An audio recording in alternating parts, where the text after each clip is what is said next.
प्राणी दूषित धान्य खाने के कारण अपने कुल का और यहाँ तक कि जीवात्मा का पतन तक कर डालता है। दूषित धान्य का ये फल कि इतने धनुर्धारी शक्तिशाली द्रोणाचार्य पुत्र अश्वत्थामा इतना बलशाली आज द्रौपदी के पांचों पुत्र जो सोए हुए हैं उनका सिर काट डाला। इतना ही नहीं, द्रौपदी की जो कुल में उत्तरा के गर्भ में स्थित जो बालक था उसको भी नष्ट कर दिया।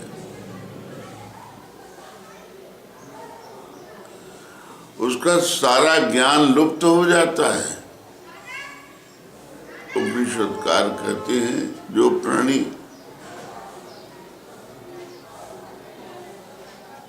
स्वयं अपने शरीर में स्थित जीवात्मा को जबरदस्ती निकाल देता है, विष खा के निकाल देता है, जल में डूब करके निकाल देता है, फांसी लगा के निकाल देता है या किसी आयुध से शरीर को विदीर्ण करके निकाल देता है, ऐसे प्राणी को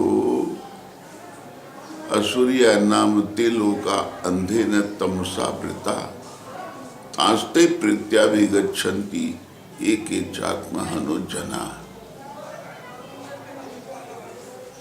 वो 60,000 वर्ष तक नरक में टट्टी का कीड़ा बन के रहता है।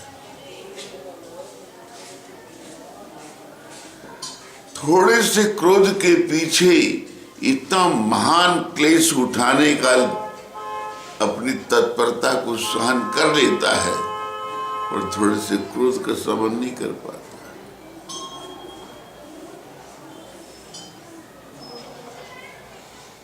और इतना ही नहीं, परमात्मा आज के भी समय में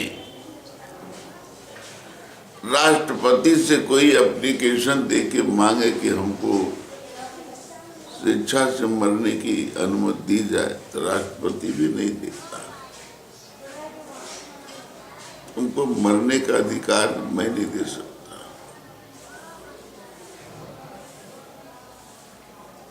बहुत सी विपत्तियां ऐसी हैं, क्रोध के कारण सर्वनाश कर डालता अपना।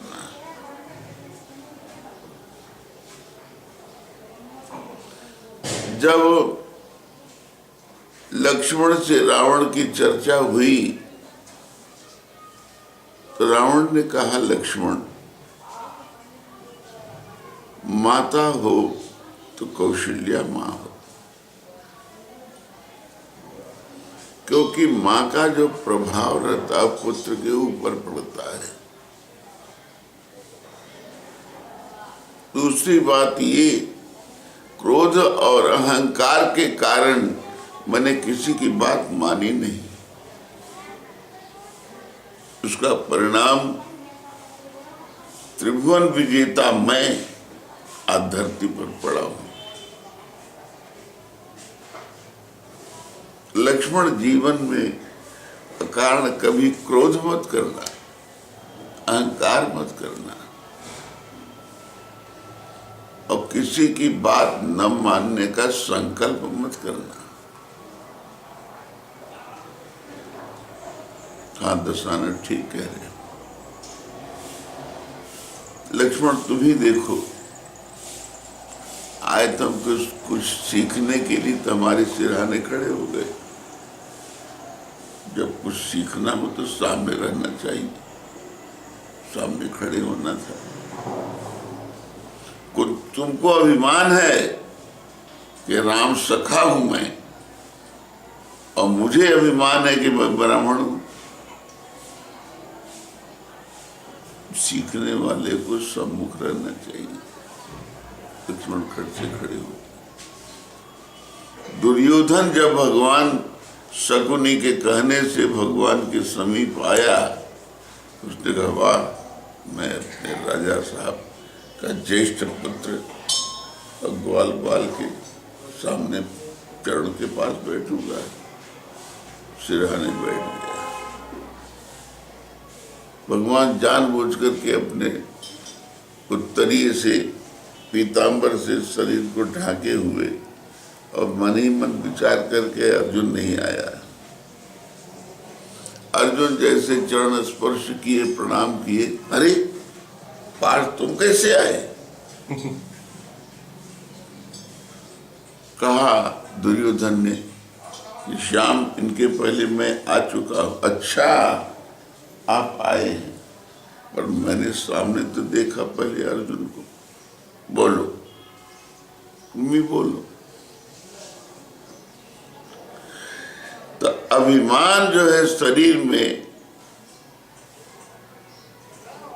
कामात् क्रोधो भवति, काम से क्रोध उत्पन्न होता है।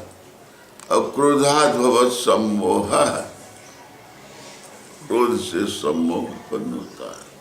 सम्मोहात् स्मृति विभ्रमः, सम्मोह से स्मृति भ्रम में पड़ जाती है। स्मृति भ्रंशात्, स्मृति के भ्रंश होने पर बुद्धि का नाश हो जाता। और बुद्धि का नाश हो जाने पर प्राणी सिवाय मरने का कोई साधन नहीं।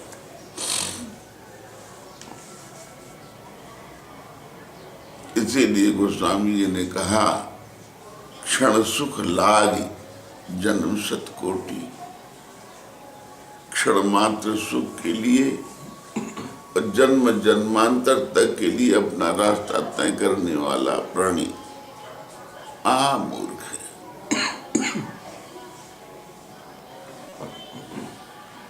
तो जब विदुर का इतना अपमान किया, दुर्योधन कहा कि हमारा ही खाता है, हमारे पत्तल में छेद करता है, निकल जा।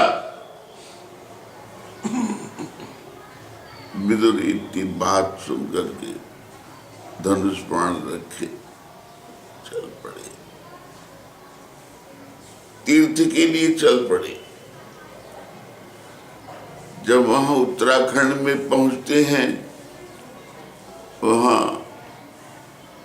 उद्धव जी मिलते हैं। नमन इत्यादि होने के बाद विदुर जी ने पूछा कि प्रभु, आप तो भगवान श्याम के परम सखा, बाल्यावस्था से आपका संग नहीं छूटा, ऐसे श्याम के विषय में कुछ बाल्यावस्था की चर्चा तो करो।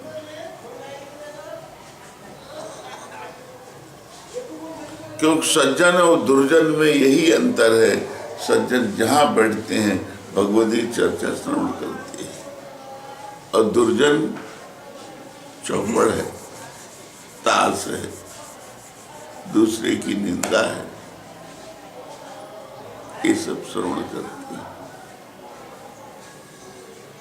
विदुर जी की वाक्य सुन करके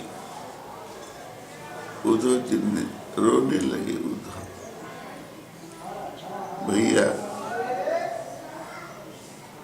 मुझसे कहते नहीं बन रहा है, मेरे साथ में श्याम ने क्या नहीं किया। आज मेरी वाणी अवाक हो जाती, उनके विषय में क्या बताऊं, मुझसे कुछ पूछो नहीं। हमको ऐसी जगह पर छोड़ करके एकाकी श्याम चले गए। अब मुझे ये कह गए उद्धव, तो उत्तराखंड में तप कर, पर तप करने में हमारा मन बिल्कुल नहीं लग रहा है, हमको तो श्याम ही श्याम दिख रहा है।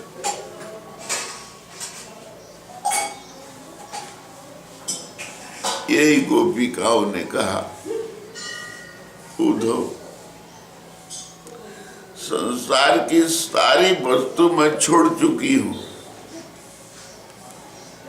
घर द्वार सबसे वैराग्य हो गया है। अब किसी के प्रति मेरा मोह नहीं रहा। पर एक बात हो याद रखना, तुम ज्ञानी हो। उद्धव मोहन मोहन जावे, हे उद्धव, जो मोहन से मोह हुआ है वो तो जा ही नहीं सकता। तो मोह करो उद्धव मोहन से, और क्रोध करो तो मोहन से। मदन मोहन, मद का नाश करने वाला, मोह का नाश करने वाला मदन मोहन। और जिसमें मोह है, मद है, वो मोहम्मद है, मोहम्मद। तो मदन मोहन में और मोहम्मद में यही अंतर है। ऐसी परिस्थिति में उद्धव ने कहा, भैया विदुर, तुमको हरिद्वार में जो व्यास जी के परम सखा मैत्रेय जी हैं, वो तुमको वहां मिलेंगे और उनसे तुम्हारा प्रश्नोत्तर चलेगा। बड़े ज्ञानी हैं, वो तुमको श्याम के विषय में सब सुनाएंगे। तुम वहां चले जाओ।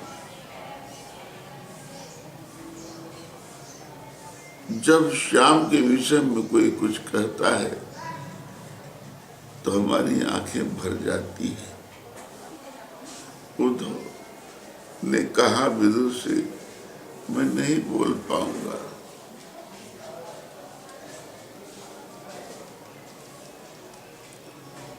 तो ये ऐसे ऐसे भक्त हुए हैं। जब ललिता सखी आए करके राधिका से भगवान श्याम सुंदर की शिकायत करती है कि श्याम अच्छे नहीं है, कि अगर राधिका इसकी पुष्टि कर देंगी सब सखियों के बीच में, श्याम की शिकायत में करने में तत्परता दिखलाऊंगी। राधे, हाँ ललिते बोलो, श्याम अच्छा नहीं है। मानती हूं वाली, वनमाली है निठुर अति, और लेक निज प्रीत की लखाते हैं। पूत हैं बड़े के, पर धूतपन छोड़ते ना। गेह गेह गोपियों के गोरस चुराते हैं। रुचि अनुसार अभिसार करें श्याम सखी, दाएं या कि बाएं चले तो भी मुझे भाते हैं। तो राधिका ने कह दिया, कैसे भी हो है तो हमारे। ललिता ने कहा, अब किससे इसकी पुष्टि कराएंगे जब स्वतः ही कह रही है। सब कुछ अलग हो सकता है। अब मान लो कि राधिका अलग है, श्याम अलग है। कैसे अलग मानोगी? शरीर एक है, आंख दो है, लेफ्ट राइट, पर एक ही शरीर में दो आंखें हैं। तो जब एक शरीर में दो आंखें हैं, एक शरीर में अगर राधिका भी और श्याम भी हो गए तो क्या बुरा है? इसलिए उनमें भेद मत करो। और राधिका ने कहा, सबकी बुराई करो। भागवतकार तो कहते हैं, धर्मम भजस्व सततम, त्यज लोक धर्मान, सेवस्व साधु पुरुषान, जय काम तृष्णाम, अन्यश्च दोष गुण चिंतन मास मुक्त्वा सेवा कथा रस बहु नितराम पिबत्वम। दूसरे का गुण, दूसरे का दोष का वर्णन बंद कर दो। अगर तुम्हें करना ही है तो श्याम का गुणानुवाद गाओ, अपने दोषों का वर्णन करो। मौसम कौन कुटिल खल कामी, जो तन दिए ताहि बिसरायो, ऐसो नमक हरामी। मौसम कौन कुटिल खल कामी, भरी भरी उधर विषय को धायो, जैसे सूकर ग्रामी। मौसम कौन कुटिल खल कामी। निंदा अपनी करो, प्रशंसा श्याम की करो। मालूम तो पड़े क्यों, हमें हमारी देखो बुद्धि कितनी प्रखर है कि दोष को तो हम छिपा लेते हैं और थोड़े से गुण को हम जगह जगह में बांटते। मैं कितना त्यागी हूँ, कितना श्री कृष्ण का उपासक हूँ और कितना दानी हूँ, सब वर्णन करेंगे। और पापी कितने हो, पाप को कहीं नहीं सुना था प्राणी। अपने किए गए अच्छे कामों को शब्द कहे छपवा देगा पेपर में, और दीवार में लिख दो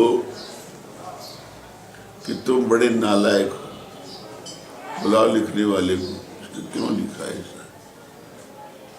मैंने तुम दूसरे के लिए लिखा है, और उसमें थोड़ा सा अंतर कर दो, मैं बहुत नालायक हूं। जो पढ़ेगा उसके ऊपर भी तो ही आएगा। इसलिए शब्दों के ऊपर बहुत ध्यान देना चाहिए।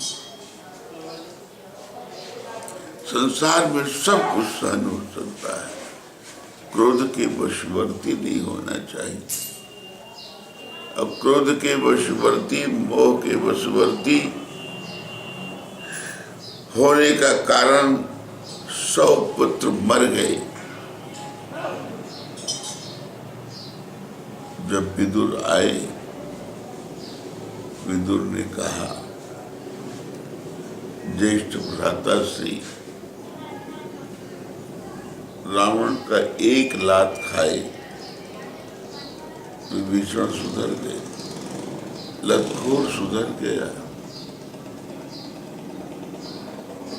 अब मुझे एक बात कह दिया दुर्योधन ने, मैं बदखोर चला गया तीर्थ को। और जिन पांडवों को आपने, आपकी मंत्रणा ने, सुनो, आपकी मंत्रणा ने इतने कष्ट डलवाए लाक्षागृह में, द्रौपदी का चीरहरण, ऐसे ऐसे बड़े बड़े पाप करवा दिए। आज उनके द्वारा दिया गया भोजन कर रहे हो टुकड़खोर, दूसरे का दिया हुआ टुकड़ा खा के जी रहे हो। लतखोर सुधर गया, बदखोर सुधर गया, टुकड़खोर सुधर गया, चुगलखोर अभी तक नहीं सुधरा। जो हर जगह चोरी करता है वो चुगलखोर अभी तक नहीं सुधरा। ऐसी परिस्थिति में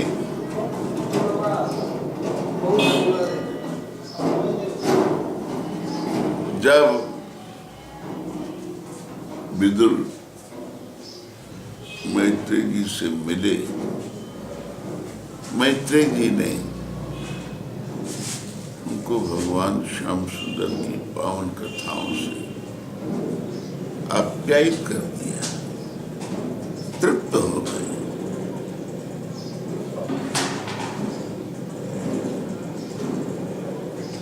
अब कितना बजा देखो, अब बंद कर दो इसको।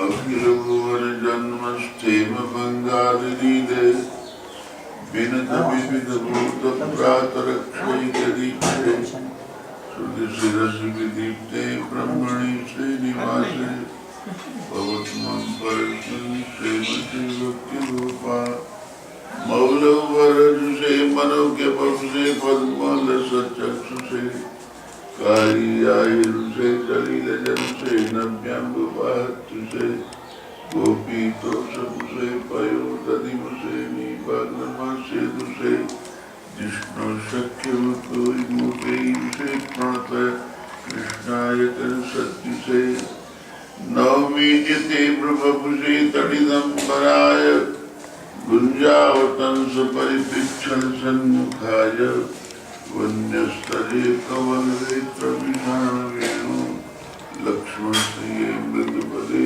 पशुपांगजाय वंशी विभूषितकरान्नवनीरदाभात् पीताम्बराधरुणबिम्बफलधरुषात् पूर्णेन्दुसुन्दरमुखादरविन्दनेत्रात् कृष्णात् परं किमपि तत्त्वमहं न जाने। श्री कृष्ण भगवान की जय। गोविंद जय जय गोपाल जय जय गोविंद जय जय गोपाल जय राधा रमण हरि गोविंद जय जय राधा रमण हरि गोविंद जय जय। श्री कृष्ण भगवान की जय। महामुनि श्री सुखदेव जी ने ज्ञान वैराग्य से निष्ठ राजा परीक्षित शुभताल में भगवान श्याम सुंदर की कथा में अत्यधिक रुचि रखने वाले राजा परीक्षित को व्याख्यान सुनाए। भरत वंश में एक ऐसे राजा हुए जिन्होंने 40 दिन तक परिवार सहित भूखे रह करके और दुखी जनों के दुख निरसन में अपना भोग तो सब लगाते रहे, भोजन न किया। 41वें दिन जब जल कहीं प्राप्त हुआ तो उनके परिवार में बच्चों की थोड़ी इच्छा हुई कि पिताश्री आज जल मिल गया है, कम से कम आप भी जल पी लेंगे, हम भी जल पी लेंगे। कहे बेटा, जब तक अतिथि सत्कार न हुआ जल कैसे पी पाएंगे। इतने में कुत्ता लेकर के चांडाल आया। राजन, मैं और मेरा ये स्वान भी प्यासा है, लीजिए पीजिए महाराज। जल पिलाने के बाद थोड़ा बचा था कि चलो इसी से परिवार थोड़ा थोड़ा अपने मुखमंडल को आर्द्रता संयुक्त कर लेंगे। और तो ये भी अभाव हो गया कि अभी हमारा पेट जल से पूरित न हो पाया है। राजा जल वो भी दे दिया। चांडाल ने पूछा कि आप इतने दिन से भूखे प्यासे हैं, आपको दुख नहीं हो रहा है? कहे प्रभु, हमें जितने आनंद की उपलब्धि होती है दुखी जनों की सेवा में अपने भागीदार मानना, उनके दुख को दूर करने का यथासंभव प्रयत्न करना, उसमें जितना मुझे सुख मिलता है, आनंद मिलता है, एक क्षुधा निवृत्ति में क्या है। ऐसे ज्ञानी और ऐसे योगी को परमात्मा मिलता है कि सैया भूमि तलम दिशो पिबसनम ज्ञानामृतम भोजनम धैर्यम यस्य पिता क्षमा च जननी शांतिश्चिरंगेहिनी बुद्धिर्यस्य सखा दया च भगिनी भ्राता मन संयमा एते यस्य कुटुम्बिनो बद सखे कस्मात् वयम योगिना। ऐसा संसार में योगी बन जाने वाले को संसार में किस चीज का भय है? माने जड़ जगत की किसी वस्तु का उपभोग न करने की वृत्ति जिसकी बन जाए, जड़ जगत की समस्त वस्तुओं का उपयोग जीवन निर्वाह के करने वाले की ये भक्त ज्ञानी लोगों की दशा होती है। और भोगी जितना पाता है वो सब भोग में ही लगाता है, योग में नहीं लगाता। और इसीलिए नचिकेता ने कहा है, महाराज भोगा न भुगता वही में भुगता। भोग भोगने वाला समाप्त हो जाता है और भोग समाप्त नहीं होता है। न काम है हम भोगम, मैं भोग की कामना लेने के लिए आपके पास नहीं आया। क्यों आपने कहा तिस्रो रासित अवासित मम गेहि अस्मात् थे तो 3 वरान वृणीस्व। आपने कहा महाराज 3 दिन तक बिना कुछ खाए पिए हमारे घर पर थे, इसके 3 वर मांग लो। पहला वर मांगा, महाराज यहाँ से जाने के बाद पिता का पूर्वक स्नेह रहे कि मर करके मृत्यु लोक में पुनः जो आता है उसको कोई पहचानता नहीं, वो समझ जाए कि नरक से आने वाला ये बालक मेरा ही है। दूसरा, पूर्वक स्नेह पिता मेरे ऊपर रहे। और तीसरी बात ये है, सारी कामनाओं से मुझे दूर करते हुए ब्रह्म विद्या प्रदान करो मुझे। तो यमराज ने कहा संसार की समस्त वस्तुओं को मांग लो और ब्रह्म विद्या मत मांगो, क्योंकि ब्रह्म विद्या के अधिकारी नहीं हो। हे प्रभु आपने तो कहा है कि 3 वर मांगो, मैं दूंगा। अब इन्हीं परिप्रेक्ष्य में ज्ञान की चर्चा करते हुए राजा परीक्षित को श्री सुखदेव जी बताते हैं, ऐसी ब्रह्म विद्या प्राप्त करने वाला राजा रंतिदेव भी था, जो 41 दिन तक बिना भोग के और बिना कोई साधन विशिष्ट किए हुए एकमात्र गरीबों की रक्षा हेतु उनके दुख निवारण में अपना समय लगाने वाला राजा थोड़ी देर के बाद में चांडाल का शरीर छूटा और साक्षात प्रभु का प्राकट्य हुआ।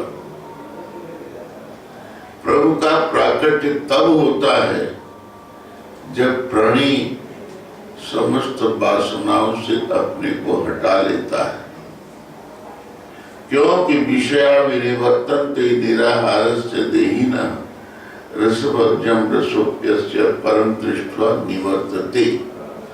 परम नाम ब्रह्म का, रस नाम आसक्ति का जब तक प्राणी समस्त आसक्तियों से दूर न हो जाए तब तक ब्रह्म का साक्षात्कार दुर्लभ है। अरे पहले आत्मा को पहचान लो, अपने को देख लो कि मैं कौन हूँ। ये पहचानने के बाद में जीव जब अपने स्वरूप को देख लेगा तो परमात्मा के स्वरूप को देखने में कोई विलंब नहीं होगा। क्यों? अंशांति भाव है, द्वयोर भाव द्विता, द्वितस्य भावम द्वैतम न द्वैतम अद्वैतम विशिष्टं चेत अद्वैतम विशिष्टाद्वैतम शरीर शरीरी भाव संबंधेन जीवात्मा और परमात्मा। जीवात्मा जो है ये अंश है और परमात्मा अंशी है, उसी से सारे अंशों की उपलब्धि होती है। तो राजा को इस भाव में पात्र राजा रंतदेव को भगवान ने कहा, राजन मैं तुम्हारी इस कृत्य से प्रसन्न हूँ, पर मानो वर मुझसे क्या चाहते हो? कहे प्रभु मैं जो मांग रहा हूँ बड़े ध्यान से उसको सुनो, मैं क्या आपसे चाहता हूँ। न कामये हम गतिमीश्वरात् परा, मैं स्वर्ग नहीं चाहता, मैं कामना नहीं करता, और यदि युक्त पुनर्भवम व अणिमा महिमा गरिमा लघिमा प्राप्ति प्राकाम में आठों सिद्धियां भी नहीं चाहता, मोक्ष भी नहीं चाहता, और मय्यर्पितो येन भवन्त दुःखदा आरती प्रपद्येषु देह भागाम, जो आर्त हैं संपूर्ण प्राणियों को जो दुख है, तो संपूर्ण प्राणियों के हृदय में मेरा निवास हो जाए प्रभु। क्यों? उनका निवास तो मेरा ही हो सकता, तुम्हारा कैसे होगा? कि इनके प्राणियों के हृदय में मेरा निवास हो जाएगा, इनको नाना प्रकार का जो क्लेश होता है उस क्लेश का भोक्ता मैं बन जाऊंगा। देखो चिल्ला रहा, तो जब इन प्राणियों से जायमान जो दुख होगा और दुख की निवृत्ति जब हो जाएगी तो मुझे भी उसमें आनंद आएगा।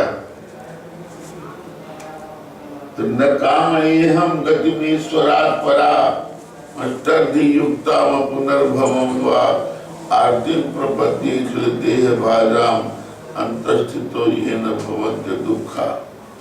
जिन प्राणियों को अंतस्थल में दुख हो रहा है, उस सारे दुख को मुझे दे दो, प्राणियों के दुख को, और मुझे कुछ नहीं चाहिए। भगवान ने कहा, राजन ये संभव नहीं, कि शुभ अशुभ कर्म अनुहारी ईश देहि पर हृदय विचारी, समस्त प्राणियों को सुख दुख कर्माधीन मिलता है। करे जो कर्म पाव फल सोई, जैसा जो कर्म करता उसको उसी प्रकार का फल उपलब्धि होती है, इसलिए ऐसा तो न कर पाऊंगा। अंत तो गत्वा राजा रंतदेव को स्वर्गारोही होना पड़ा और सबका परमात्मा ने कल्याण किया। बोलो श्री कृष्ण भगवान की जय। भगवान श्याम सुंदर की लीला के पूर्व वेद व्यास सुन श्री सुखदेव जी ने राजा परीक्षित को सुनाया कि थोड़े समय में भगवान श्री राम की लीला का भी अनुशीलन कर लो। इसका क्या प्रयोजन महाराज? तो उस समय राजा परीक्षित के सामने श्री सुखदेव जी ने कहा, जैसी मर्यादा का पालन भगवान श्री राम ने किया, आज लीला में भगवान श्याम सुंदर की लीला में तुम्हारा प्रवेश हो रहा है, मर्यादित हो जाओ। जो प्राणी मर्यादित होकर के श्याम सुंदर की लीला देखेगा उसको मोह नहीं होगा, और मोह से दूर हट करके भगवान की अहितु की लीला में आनंदित होगा। तम सताम ब्रह्म सुखानुभूत्या दास्यम गतानाम परदैवतेन माया सितानाम नरकारकेण साकं विदन्नो कृतपुण्यपुण्या। परमात्मा को जो आत्मा में रमण करने वाले ऐसे योगी जन जो आत्मवेद हैं वो ज्योति स्वरूप में आपको देखते हैं, और जो अपने को सेवक मानते हैं, आपको स्वामी मानते हैं, तो सेवक से विभाव वाले महात्मा में आप इस प्रकार का भाव रखते हैं। और दूसरे जैसा मैं कामी हूं, स्त्री लंपट हूं, तो जैसे वो अपने को मानते हैं उसी प्रकार आपको भी मानते हैं। कौन बोल रहा है? देखो एक घनश्याम गया है ना, उसका अलग सिद्धांत चलता है।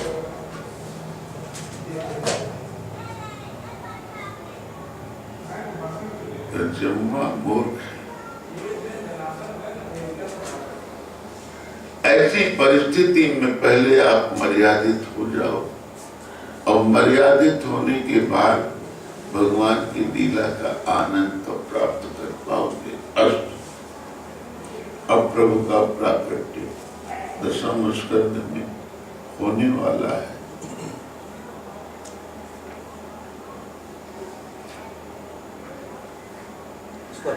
श्री सुखदेव जी ने कहा,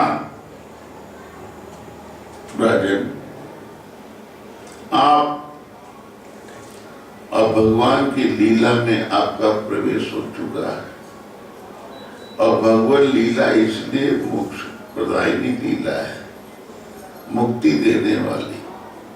अब आपके सामने दो निर्विषय तत्व रह गए, एक तो लीला और दूसरे आश्रय।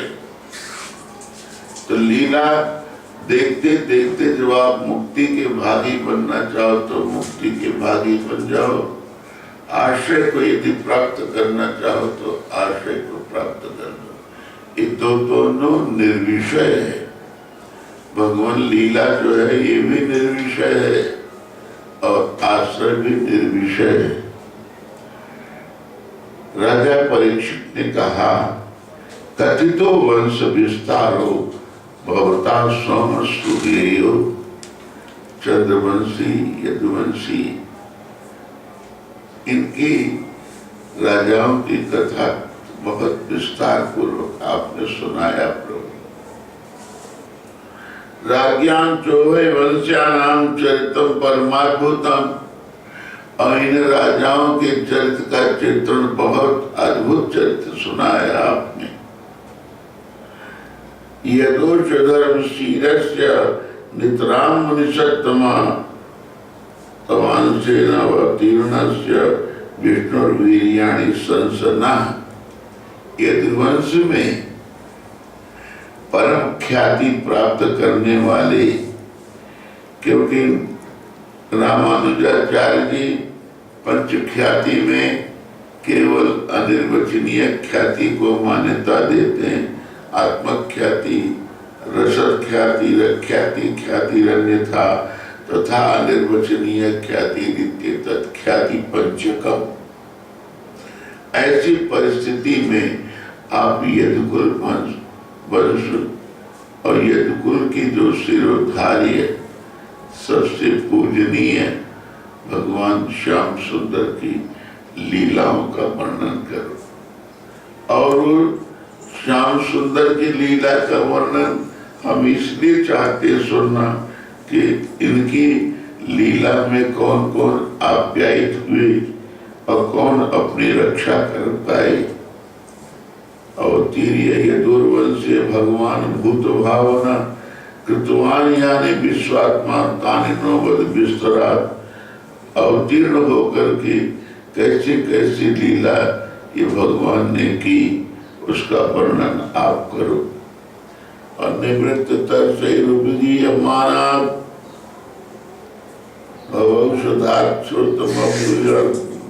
मनोभिरामात् कौत्तम श्लोक गुणानुवादात् पुमात् विरज्येत बिना पशुघ्नात्।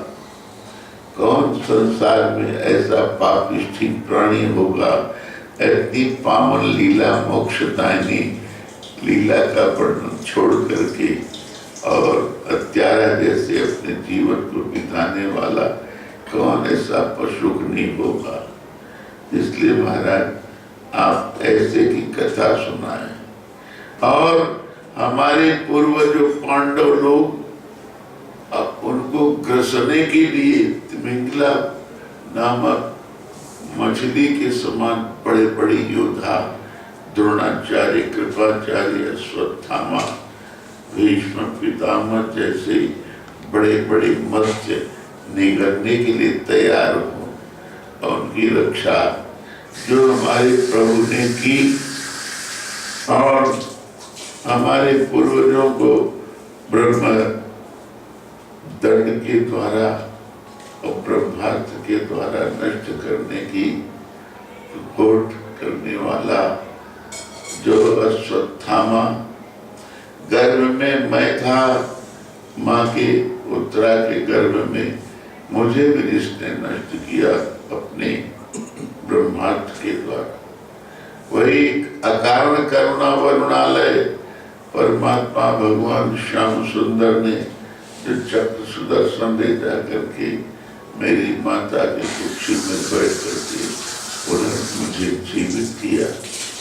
ऐसे प्रभु श्याम सुंदर की लीला का वर्णन अब मैं सुनना चाहता हूँ। ऐसा राजा परीक्षित ने भगवान श्री सुखदेव जी से प्रश्न किया और जब तक जिज्ञासा भावना वाला भक्त अपने प्रश्न नहीं करेगा, वक्ता उसका समाधान कैसे करेगा?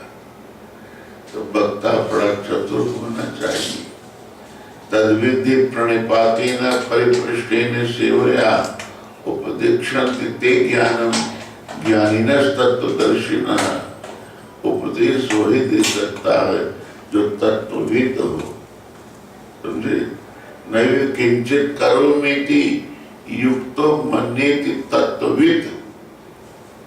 तत्वविद का लक्षण ये होगा, पश्चन शृण्वन् स्पृशन् जिघ्रन् नश्यन् गच्छन् स्वपन् श्वसन् प्रलपन् विसृजन् गृह्णन् उन्मिषन् निमिषन् अपि इंद्रियाणि इंद्रियार्थेषु वर्तन्ते इति धारयन्। इंद्रियां इंद्रियों में सब अपने अपने व्यापार को कर रही, उससे जीवात्मा को कोई लेना देना नहीं। जैसे द्वासुपर्णा सयुजा सखाया समानम वृक्षम परिषद सुजाति तयोरन्यपि फलम स्वाद अर्ति अनशन अन्यो अभिचाकर्षिति। एक ही वृक्ष की एक डाली पर अच्छे पर्ण वाले, अच्छे पंख वाले दो पक्षी बैठे, पर एक पक्षी केवल दृष्टा है, साक्षी है, और दूसरा भोक्ता बन गया। तो जीव नाना प्रकार के भोक्ता बन जाने के कारण 84 लाख शरीर धारियों में अपना प्रविष्ट होकर के नाना प्रकार का भोगता रहता है। और अंतर गुहा में रहने वाला परमात्मा भी जीव के समीप रहता है, फिर भी दृष्टा वहां रहता, कुछ बोलता नहीं। क्यों? जीव को परमात्मा ने कह दिया कि जैसा तुम करोगे वैसा फल मिलेगा। मेरे समीप में रहने के कारण तुमको क्यों भोग नहीं मिलता? तो प्रभु ने कहा, न माम कर्माणि लिम्पन्ति न मे कर्म फले स्पृहा इति माम यो विजानाति कर्मभिर्न संपद्यते। कहते मैं कर्म मुझे बांधता नहीं, कर्म मेरी स्पृहा भी नहीं है, इसलिए मुझे कर्म से कुछ भी लेना देना नहीं। जो प्राणी, जो भक्त, जो सेवक ऐसा अपने हृदय में धारणा बना के वो भी ऐसी मान्यता मान लेता है, तो वो भी कर्म भी न संपद्यते, वो भी कर्म से नहीं बंधता। ऐसा मधुसूदन ने पार्थ से कहा। आगे वर्णन करते हैं कि जब भगवान के प्राकट्य का समय हुआ, कंस महान आतताई और अपनी बहन के साथ में अपने परम सखा वसुदेव का उद्धार संपन्न कराने वाला जब चलने की तैयारी हुई, कृष्ण ने कहा कोई भी रथारूढ़ होकर के अपनी बहन अपने बहनोई को यथास्थान नहीं ले जाएगा, मैं स्वतः ले चलूंगा। जब रथ पर सारथी का काम संभाला, उस समय आकाशवाणी होती है, रे नीच, जिसको इतने कुशलता पूर्वक लादित होकर के और ले जा रहा है, उसके गर्भ से 8वां जातक आएगा और तेरे मृत्यु का कारण बनेगा। ये आकाशवाणी सुनते ही उसने खट से बागडोर रथ की संभाली और एक खड्ग अपने हाथ में लिया और देवकी के केश पास को पकड़ा। जिस केश पास में 32 प्रकार के आभूषण लगे थे, ऐसे केश पास को पकड़ करके मारने के लिए उद्यत हुआ। वसुदेव जी ने कहा, अरे मित्रवर, ये क्या कर रहे हो? क्या आपको पता नहीं? रहेगा बांस न बाजेगी बांसुरी। ये अगर देवकी ही मर जाएगी तो संतान कहाँ से पैदा होगी? इसलिए इसी का सिर काट देने में भलाई है। अपनी मृत्यु को आह्वान करके बुलाने वाले की अपेक्षा वही मर जाए तो मैं सुरक्षित तो रहा आऊंगा। क्यों? कि आत्मनस्तु कामाय सर्वम प्रियम भवति। जो अपने को प्रिय लगता है प्राणी, अच्छा बुरा सब कर डालता है। आत्मनस्तु प्रियम भवति। सभी विषय जिसको प्रिय लगता हो, तो जब तक स्वसुख सुखत्व की भावना अंतःकरण में स्फुरित होती रहेगी, तब तक तत्सुख सुखत्व की भावना का स्मरण करना अंतःकरण में असंभव। और जब तक प्राणी के हृदय में तत्सुख सुखत्व की भावना नहीं परिणित होगी, तब तक परमात्मा का दर्शन करना पाना बिल्कुल कठिन है। इसलिए कंस ने कहा, इनका आत्मनस्तु कामाय सर्वम प्रियम भवति इति मत्वा अनिष्याम्यहम्। मैं इसको मार डालूंगा, छोड़ूंगा नहीं। बलदेव जी यम साम दाम दंड भेद चारों नीतियों में सोच रहे थे, कोई भी तो नीति इसके काम आ जाए। वसुदेव की वाणी सुन करके वसुदेव ने एक फार्मूला अपना बनाया। आपको इससे भय है कि इसके जातक जो आएंगे उससे भय है, भले निश्चय कर दो। नहीं, इससे भय तो नहीं है, पर इसके द्वारा जो जातक आएंगे उनसे भय है। जिनको क्यों मार रहे? इसी से तो पैदा होंगे। तो जब ये मूलाधार ही समाप्त हो जाएगा तो बताओ उपलब्धि कैसे होगी? कि एक काम करो, मेरी वाणी पर आपको विश्वास है कि आपकी वाणी पर पूर्ण विश्वास करता हूं। बलदेव जी ने कहा, जितने जातक होंगे उन सब जातकों का समावेश आपके गृह में हम करेंगे।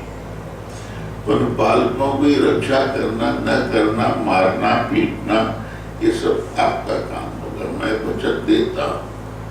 मंच देव के मंच हम वचनम दास जी, मैं वचन देता हूं, छोड़ दो। कंस ने वैसा ही किया और ला करके कारागार